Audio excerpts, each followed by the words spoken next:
రాష్ట్రంలోని model school ఉపాధ్యాయులను వెంటనే బదిలీ చేయాలని మోడల్ స్కూల్ ఉపాధ్యాయులు ప్రభుత్వాన్ని డిమాండ్ చేశారు. ఇందిరా పార్క్ ధర్నా చౌక్ వద్ద నిరసన కార్యక్రమం చేపట్టారు. సుదీర్ఘ కాలంగా విధులు నిర్వహిస్తున్న తమకు పిల్లల పోషణకు దూరం అవుతున్నామని ఆవేదన వ్యక్తం చేశారు.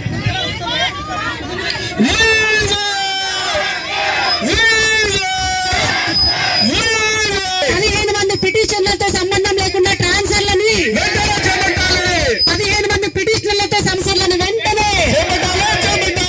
నా పేరు T Arvind Ghosh, working place TSMS Jakkapalli, Narsapur mandal, Medak district.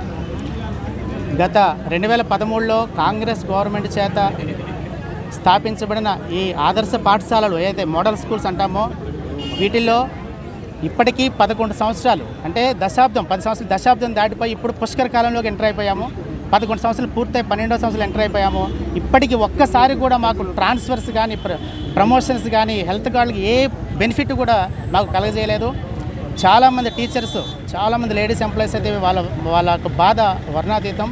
వాళ్ళు దూరంగా ఫ్యామిలీస్కి, ఇటు స్కూల్స్కి దూరంగా ఉంటూ ఇది కేవలం 3,800 మంది ఉపాధ్యాయుల సమస్య కాదు, వాళ్ళ కుటుంబాల సమస్య. ఎంతోమంది హెల్త్ ఇష్యూస్తో దగ్గర ఇప్పటి వరకు నియర్లీ 33 మెంబర్స్ వరకు చనిపోయారు. వీళ్ళెవరికి కూడా కాంపెషనరీ అపాయింట్మెంట్ ఇవ్వలేదు. ఏ బెనిఫిట్స్ కూడా మోడల్ స్కూల్స్ వాళ్ళకి కారుణ్యములు ఏమీ జరగలేదు. ఇప్పటికీ 010 ఇప్పటికి కూడా మాకు శాలరీస్ 15వ తారీఖు దాటిన తర్వాత థర్డ్ వీక్లో వస్తుంది శాలరీ కూడాను. మెయిన్ ట్రాన్స్ఫర్ సార్, మెయిన్ బదిలీలు. ముఖ్యంగా తెలంగాణ రేవంత్ అన్న ప్రభుత్వం వచ్చిన తర్వాత అందరికీ రాష్ట్రంలో, తెలంగాణ రాష్ట్రంలో అన్ని గవర్నమెంట్ సెక్టార్స్కి ట్రాన్స్ఫర్ జరిగే బదిలీలు ఒక్క మోడల్ స్కూల్ వ్యవస్థకి తప్ప. మేము రేవంత్ సార్ని కోరుకునేది ఏంటంటే, ఈరోజు మేము ఇక్కడ అందరూ గ్యాదర్ అయ్యాం. ప్రత్యక్షంగా 200-300 మంది వచ్చారు, పరోక్షంగా చాలామంది ఇంకా ఈరోజు వర్కింగ్ డే బట్టి స్కూల్స్లో ఉండడం జరిగింది. మా అభ్యర్థన ఒకటే, ఇది నిరసన కాదు, కేవలం మా ఆవేదన. మేము కోరుకునేది అందరికీ మీరు ఆ కోర్టు కేసు అతీతంగా, subject to the court case, please transfer as we request you Revanth అన్న సార్. మహిళా ఎమ్మెల్యేలపై అనుచిత వ్యాఖ్యలు చేసిన సీఎం రేవంత్ రెడ్డి క్షమాపణ చెప్పాలని బీఆర్ఎస్ నేతలు డిమాండ్ చేశారు. భద్రాద్రి కొత్తగూడెం జిల్లా బుర్గంపాడు మండలం సారపాక ప్రధాన సెంటర్లో సీఎం రేవంత్ రెడ్డి వ్యాఖ్యలకు నిరసనగా దిష్టిబొమ్మ దహనం చేశారు. సీఎం రేవంత్ రెడ్డి మహిళల పట్ల చిన్న చూపుతో మాట్లాడితే తగిన బుద్ధి చెప్తామని హెచ్చరించారు. నిన్న జరిగిన అసెంబ్లీ సమావేశాల్లో మరి మహిళా శాసనసభ్యులైనటువంటి సబితా ఇంద్రారెడ్డి, అదేవిధంగా మరి సునీతా లక్ష్మారెడ్డి ఈ మహిళలని కూడా చూడకుండా సీఎం రేవంత్ రెడ్డి గారు, ఉప ముఖ్యమంత్రి బట్టి విక్రమార్క గారు అనుచిత వ్యాఖ్యలు చేసి మహిళల్ని కించపరిచే విధంగా మాట్లాడటం అనేది ఎంతవరకు సమంజసం, అది కరెక్ట్ కాదు అని తెలిసి కూడా ఒక సీఎం వాదాన్ని మర్చిపోయి ఆయన మరి అట్లా మాట్లాడటం అనేది యావత్తు తెలంగాణ మహిళా లోకం మొత్తం కూడా ఖండిస్తున్నా కానీ ఇంతవరకు దాని మీద వాళ్ళు స్పందించకపోవడం చాలా బాధాకరం. సీఎం రేవంత్ రెడ్డి సీఎం అయిన తర్వాత ఆయన సీఎం అవుతాడని ఆయనే అనుకోకుండా వచ్చి పడినటువంటి సీఎం పదవిని అది ఏ విధంగా ఉపయోగించుకోవాలో తెలియక ఆయన పదవి కాపాడుకోవడం కోసమే ఆయన చేస్తున్నటువంటి విధానం మనం అందరికీ, రాష్ట్ర ప్రజలందరూ గమనిస్తూ ఉన్నారు. ఆయన గెలిచి ఈరోజు ఇప్పటికీ 8 నెలలు గడిచినప్పటికీ కూడా ప్రజా సమస్యలను గాలికి వదిలేసి ఇప్పుడు భయంకరంగా వర్షాలు పడుతూ ఉన్నాయి. అదేవిధంగా వరదలు వచ్చేటటువంటి పరిస్థితి కనిపిస్తూ ఉంది.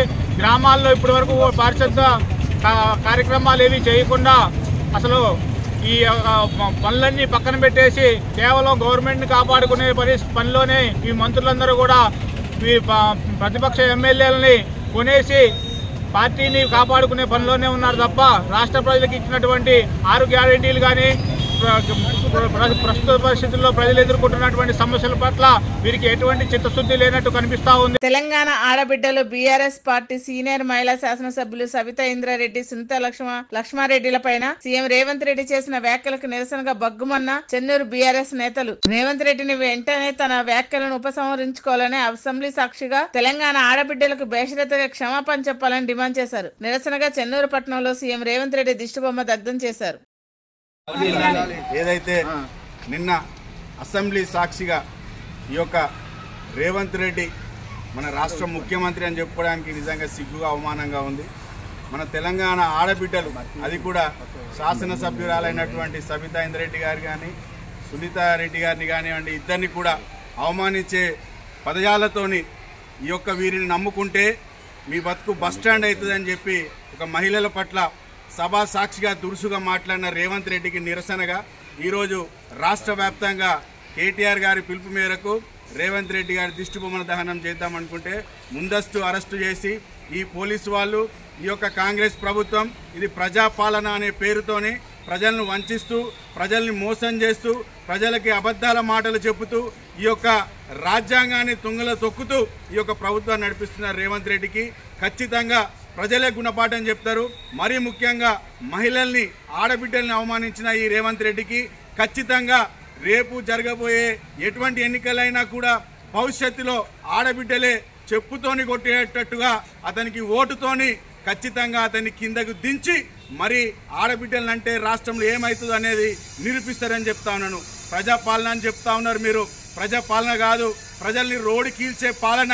హైదరాబాద్లో చూసుకోండి, ఎవరైనా కూడా విద్యార్థులు, ఇటు ఉద్యోగస్తులు, ఇటు మహిళలు, అనేక వర్ణాల వాళ్ళు ఈరోజు రోడ్డెక్కి హైదరాబాద్ నిరసన కార్యక్రమాలు చేస్తా ఉన్నారు. సుప్రీంకోర్టు ఎస్సీ వర్గీకరణ న్యాయమైనదని గుర్తించి 7 న్యాయమూర్తులతో కూడిన ధర్మాసనం తీర్పు ఇవ్వడం సంతోషంగా ఉందని ఎంఆర్పీఎస్ నేతలు సంబరాలు జరుపుకున్నారు. ఎంఆర్పీఎస్ గత 30 ఏళ్లుగా అలుపెరగని పోరాటం చేసిందన్నారు. ఎస్సీలను ఏబిసిడీలుగా వర్గీకరించడం ద్వారా ఉపకులాలకు అన్ని రంగాల్లో న్యాయం జరుగుతుందని మాదిగ యూత్ అన్నారు. ఏదైతే గౌరవ శ్రీ మందకృష్ణ మాదిగ గారి నాయకత్వంలో గత 30 సంవత్సరాలుగా అనేక పోరాటాలు చేస్తూ అనేక అవమానాలు ఎదుర్కొంటూ అనేక కుట్రలు, అనేక కుతంత్రాలు, అనేక శక్తులు మాదిగ జాతిని విచ్ఛిన్నం చేయాలని పగబట్టి ప్రతీకారం తీర్చుకోవాలని ఎవరు ఎన్ని కుట్రలు చేసినా ఈరోజు మందకృష్ణ మాదిగ నాయకత్వంలో అంతిమంగా ఏబిసిడి వర్గీకరణ సుప్రీంకోర్టు ద్వారా సాధించుకోవడం మాదిగ జాతి నిజంగా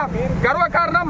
ఈరోజు మాదిగల యొక్క ఆనందానికి అవధులు లేవు, హద్దులు లేవు. ఎన్ని సంవత్సరాలు, 30 సంవత్సరాలుగా మా పిల్లల్ని ప్రాణాలు వదిలేసుకున్నాం, మా పిల్లలు ఆత్మహత్య చేసుకున్నారు. మేము 30 సంవత్సరాలుగా రోడ్డు మీద ఉద్యమం చేస్తున్నాం.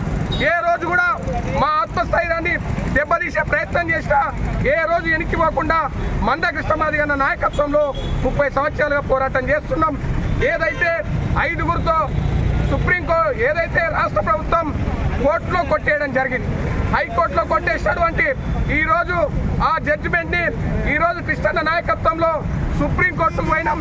కోర్టుల మీద మాకు అపారమైన నమ్మకం ఉన్నది, మాకు గౌరవం ఉన్నది కాబట్టి కోర్టు ద్వారా సాధించుకోవాలనే ఉద్దేశంతో కోర్టుకు పోతే ఇవాళ 7గురి జడ్జిలతో ఇవాళ వర్గీకరణ అనుకూలంగా తీర్పించడం జరిగింది. మహిళా ఎమ్మెల్యేలపై సీఎం రేవంత్ రెడ్డి చేసిన వ్యాఖ్యలకు నిరసనగా హైదరాబాద్ ఆర్టీసీ క్రాస్ రోడ్ లో బీఆర్ఎస్ నేతలు రాస్తారోకో చేశారు. బొమ్మ దహనానికి ప్రయత్నం చేయగా దిష్టిబొమ్మను పోలీసులు స్వాధీనం చేసుకున్నారు. రాస్తారోకో చేసిన బీఆర్ఎస్ నాయకులను పోలీసులు అరెస్ట్ చేసి ముషిరాబాద్ పోలీస్ స్టేషన్ తరలించారు. గౌరవ ముఖ్యమంత్రి వర్యులు రేవంత్ రెడ్డి గారు ఏ విధంగా అయితే తెలంగాణ మహిళా శాసనసభ్యులని కించపరిచే విధంగా ఆయన చేసిన వ్యాఖ్యలను వెంటనే ఆయన ఉపసంహరించుకొని మొత్తం తెలంగాణ మహిళా లోకానికి కూడా క్షమాపణలు చెప్పాల్సిన అవసరం ఉందని కూడా మేము డిమాండ్ చేస్తున్నాం. గౌరవ ముఖ్యమంత్రి వర్యులు మీరు ఒక విషయాన్ని గుర్తించుకోవాలి. తెలంగాణ సంస్కృతిలో మహిళలకి ఒక గౌరవం, ఒక మర్యాద ఉన్న విషయాన్ని మీ మర్చి సోయ లేకుండా మీరు నిన్న చేసిన వ్యాఖ్యలని అందరూ కూడా తెలంగాణ సమాజమే అసహించుకుంటున్న విషయాన్ని మీకు తెలియజేస్తున్నాం. మాజీ మంత్రి సవితా ఇంద్రారెడ్డికి సీఎం రేవంత్ రెడ్డి బేషరతుగా క్షమాపణ చెప్పాలని మాజీ మంత్రి సింగిరెడ్డి నిరంజన్ రెడ్డి అన్నారు. రేవంత్ రెడ్డిది ఉన్మాద భాష అని, సీఎం పదవికి కలంకం అన్నారు. మహిళల పట్ల అనుచిత వ్యాఖ్యలు చేస్తే తగిన బుద్ధి చెప్తామని హెచ్చరించారు. కాంగ్రెస్ పార్టీని బుద్ధిచ్చినప్పుడే ఈయన పుట్టినట్లు ఆ పార్టీలో ఈయన తప్ప ఇంకా కాంగ్రెస్ లో ఎవరు పవిత్రులే లేరన్నట్టు అర్థం రాసుకొని పూసుకొని ఈ తప్ప దేశంలో ఏంది జనానికి దిక్కులేదు అన్నట్లు ఏంటి ఆ మిడిసిపాటు. నువ్వు పుట్టిందే బీఆర్ఎస్ పార్టీలే కదా, టీఆర్ఎస్ పార్టీలే కదా. రేవంత్ రెడ్డి గారు పుట్టిందే టీఆర్ఎస్ పార్టీలా. ఇదే జిల్లాలో, ఉమ్మడి జిల్లాలో 2003 నవంబర్ 13 తారీఖు నాడు మహబూబ్ నగర్ సభలో జరిగినటువంటి సభలో కేసీఆర్ గారి సమక్షంలో నేనే కదా కన్వర్ ఇప్పించింది. మర్చిపోయినావా? పుట్టుకమే కాంగ్రెస్లో ఉండేట్లు ఎందుకే ప్రిన్సిపాల్ నాకు అర్థం కాదు. నీకున్న కారణాల చేత నువ్వు జాయిన్ అయినావు, తెలుగుదేశంలో జాయిన్ అయినావు, ఆ తర్వాత కాంగ్రెస్ జాయిన్ అయినావు. నేనేం ఎత్తిపోవలేదు ఎవరు కూడా అని నీకు నీవే కదా మాట్లాడింది. ఎందుకు మాట్లాడాలి? ఏం అవసరం ఉంది? గుర్తు చేయడం మా బాధ్యత కాబట్టి గుర్తు చేస్తాను కదా. ఒక మాట కన్నా మీరు కట్టుబడి ఉన్నారా? మాటలు ఇంత పొడవు గుర్తోళ్ళు వింటేనంటే అబ్బా ఇగో పెద్ద పైగంబరే రాజకీయ పైగంబరే అన్నట్టు ఉంటుంది. Sneha TV, please like, share and subscribe Sneha TV.